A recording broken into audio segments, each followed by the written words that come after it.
Hello and welcome to Triage, timely conversations for healthcare professionals, a podcast created and produced by K&L Gates. Each episode is designed to highlight important developments in health law and analyze the impact on our clients and friends of the firm. We hope you enjoy this podcast. Hello and welcome to Triage. This is Richard Church with K&L Gates Healthcare Regulatory Practice. And this week in Triage, I have with me Stephen Bittinger. Stephen, do you want to go ahead and introduce yourself? Hey, Rich. Thank you very much for having me back. I appreciate the opportunity. Partner here with K&L Gates, and my practice focuses on the audit and integrity arena. So it's reimbursement, defense, and compliance, way down in the regulatory quagmire of healthcare. Yeah, I love it. Well, and we do appreciate you coming back, Stephen. We had a topic that we kind of regularly comes up with clients that we thought would be helpful to kind of do a deeper dive with you on, because we get asked questions by clients a lot in this space. And that is really kind of the difference between OIG audits and CMS audits, how those play out strategy-wise, how they're different, how they're the same. So that's kind of today's topic. And I thought you could maybe start with just, giving us an overview of the difference between an OIG versus a CMS audit, and some examples.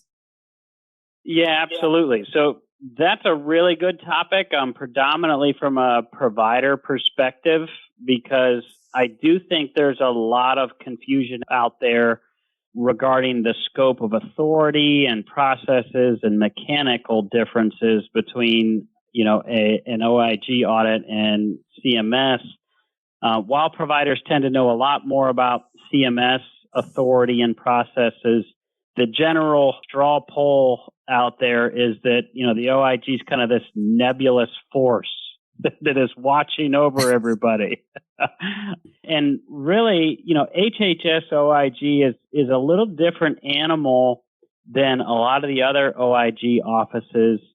At least it has developed into that over the years. So really the main significant difference is the original roles, right? So CMS is established to administer and oversee the Medicare, Medicaid programs. So they are the program watchdog, and they're auditing providers for compliance with their rules that they've set up.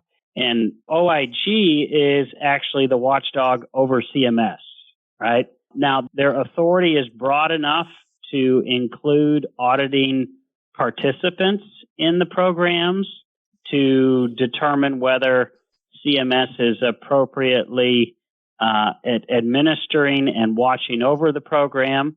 But probably the most important issue is that the OIG's audits and findings are not immediately binding on a provider, right? So they are going to produce a report and findings, and those become recommendations to CMS on how to handle the situation, where CMS, they have a contractor who audits and produces findings, and that goes to the Medicare administrative contractors who just start executing on it.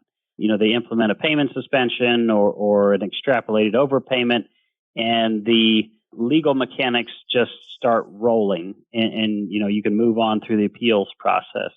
So I think the predominant perspective from a provider is that the OIG does have certain authority. I mean, particularly when you get to like exclusions. But in the audit arena, they're really sampling outlier performers to check on how CMS is administering. And so from the provider side, what does that mean from, an internal audit, a planning for an external audit by one of these agencies? How do you need to manage that process and prepare for that process differently then? Yeah, so I think some of the key issues from a provider's perspective is understanding, your level of risk, right?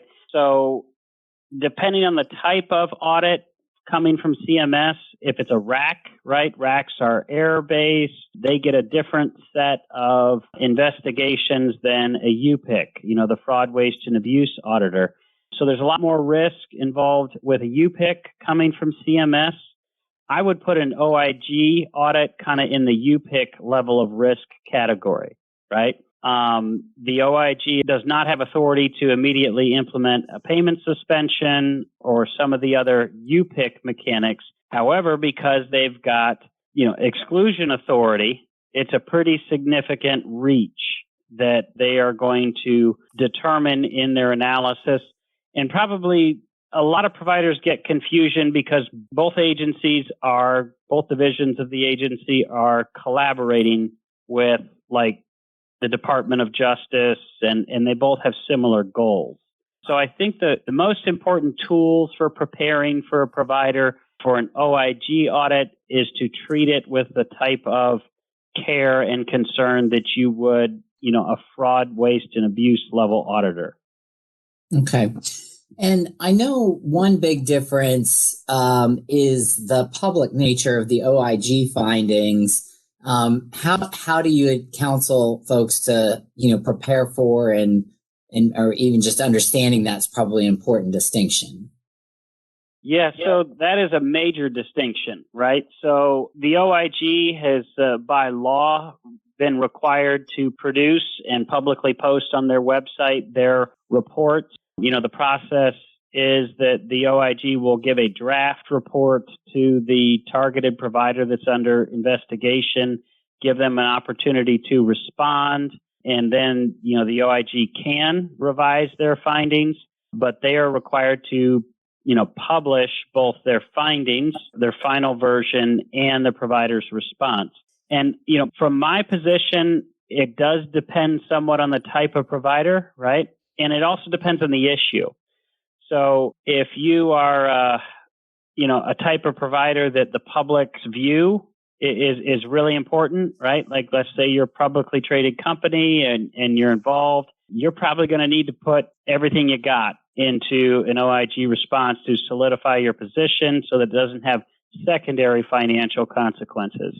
If you are a nonprofit hospital system, you may not have as much effort, right, to creating that public response when you're going to be, preparing a detailed response to CMS when that recommendation is handed over. Got it. That's helpful. Another important topic that you and I have talked about before is extrapolation and the statistical, mechanics. My sense is there's differences there as well that can be important in strategy. Can you kind of walk us through how that works with the different auditing agencies and authority? Yeah, certainly. So HHS OIG has got a separate office called the Office of Audit Services. That's OAS.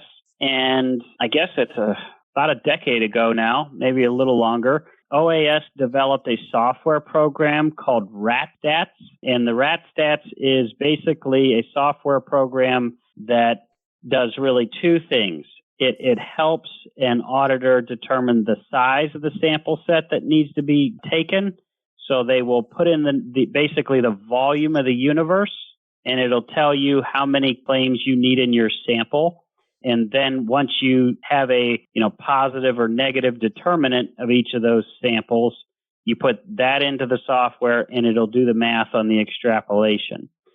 So for OAS RATstats audits, the computer normally doesn't make, arithmetic mistakes, right? But that doesn't mean that the sampling process and the sampling selection couldn't have inaccuracies or problems. And so on the CMS side, their auditors that are extrapolating, they're not required to use RATstats. There's several other different types of software programs out there that they use.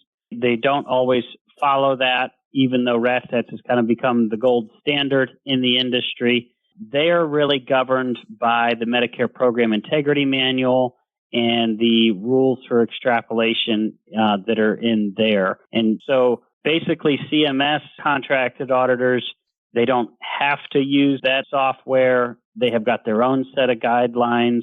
And the OAS for the OIG, they use RAT stats, and they're governed actually by government accounting standards, a different set of rules than Medicare integrity manuals. And does that mean you've maybe got a little bit more ability to challenge the methodology on those CMS contractor audits just because there's less consistency in approach? Yeah, so historically, it's been my experience that the auditors, due to the variation in the process and the software that they choose to use, there is a greater opportunity to challenge and invalidate an extrapolation. However, with the OIG, most of the opportunity for challenging an OIG extrapolation is in how they pulled together the sampling and whether they accurately chose samples. So it's harder to challenge the math with the OIG, but it's, I guess, easier to challenge the merits. Got it. Very helpful. Okay. Well, and I'm sensitive to time here, so we'll probably wrap it up. But any final thoughts, other major areas you thought we ought to cover in this sort of quick tutorial on OIG versus CMS audits? Yeah, I think the most important is understanding the role of the OIG work plan, because even though you've got some significant legal differences, the OIG work plan is kind of a highlight reel for what's coming down the pipe, right? So the OIG, as they are the watchdog over CMS, they develop an annual, and now it's a rolling work plan on issues that are developing in the system. And so most of the time, in my experience, you can see a work plan recommendation come out from the OIG, and then 8-12 months later, the contract auditors are hunting that issue. So as a provider, it's really important to make sure you're staying current with the work plan, and then, self-auditing and fine-tuning those targeted service arenas, because that the CMS contractors are going to be taking a look down the road. Got it. Super helpful.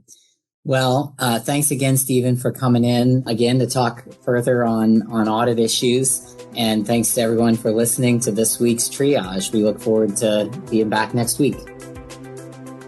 Thanks again for listening to Triage, timely conversations for healthcare professionals. New episodes are available for download through Apple Podcasts, Google Podcasts, and Spotify. By subscribing to Triage, you will receive timely notifications for each new episode. Also, if you have any topics you would like to hear discussed on Triage, please don't hesitate to email triagesupport@klgates.com. We would love to hear from you.